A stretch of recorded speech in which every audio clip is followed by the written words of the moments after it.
এই নিয়োগৰ বাতৰিটো জড়িত হয় state child protection society Assam চৰকাৰৰ অৰ্গেনাইজেশ্যন হয় এডভাৰটাইজমেণ্ট হৈছে এপইণ্টমেণ্ট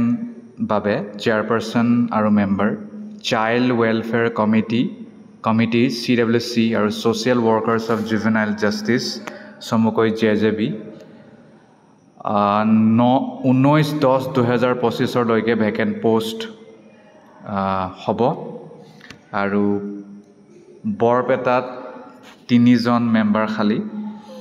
আৰু বিশ্বনাথত 3জন Bongaigaon 3 Darrang 4 Dhemaji 4 Dhubri 1 Dibrugarh 4 Hailakandi 3 Hojai 4 Kamrup 3 Kamrup Metro' 3 Kamrup Metro' additional CWC 4 Karbi Anglong 4 Lakhimpur 4 Majuli 2 Morigaon 2 Nagaon 1 Nalbari 4 Sivasagar 3 Sonitpur 4 South Salmara 3 Tinsukia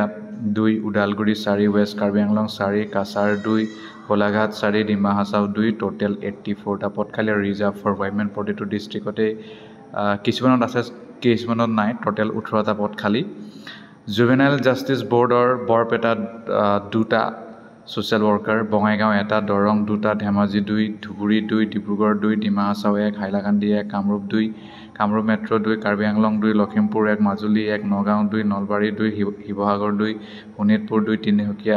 Tinsukia 2 Udalguri 2 Biswanath 1 total 34টা আছে আৰু 16টা ৰিজাৰ্ভ ফৰ উইমেন বয়সটো 35ৰ পৰা 65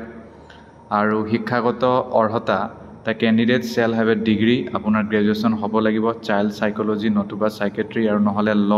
নহ'লে ছ'চিয়েল ৱৰ্ক নহ'লে ছ'চিয়লজি নহ'লে হিউমেন হেল্থ নহ'লে এডুকেশ্যন নহ'লে হিউমেন ডেভেলপমেণ্ট নহ'লে special education for differently able children এইবোৰত PhD কৰিলে হ'ল এডুকেশ্যনত হ'লেও হ'ব চাইকেট্ৰিত হ'লেও হ'ব ছ'চিয়লজিত কৰিলেও হ'ব ল'ত কৰিলেও হ'ব ছ'চিয়েল ৱৰ্কত কৰিলেও হ'ব আৰু হেল্থত কৰিলেও হ'ব ডিফাৰেণ্টলি এবল চিলড্ৰেনৰ ছাবজেক্টত কৰিলেও হ'ব human health human development special education ইত্যাদিত কৰিলেও হ'ব খালি preference will be given preference পাব যি পষ্ট গ্ৰেজুৱেট ডিগ্ৰী সেই নিৰ্দিষ্ট বিষয়ত কৰিছে এক্সপিৰিয়েঞ্চ যদি আছে সেইটো মানে ভাল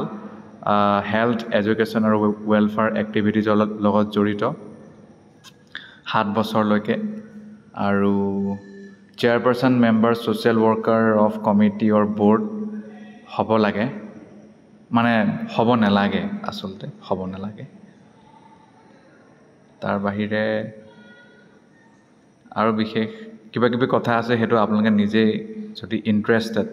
চাই ল'ব এইটো তেওঁলোকৰ ৱেবছাইটতে পাই যাব এইটো আৰু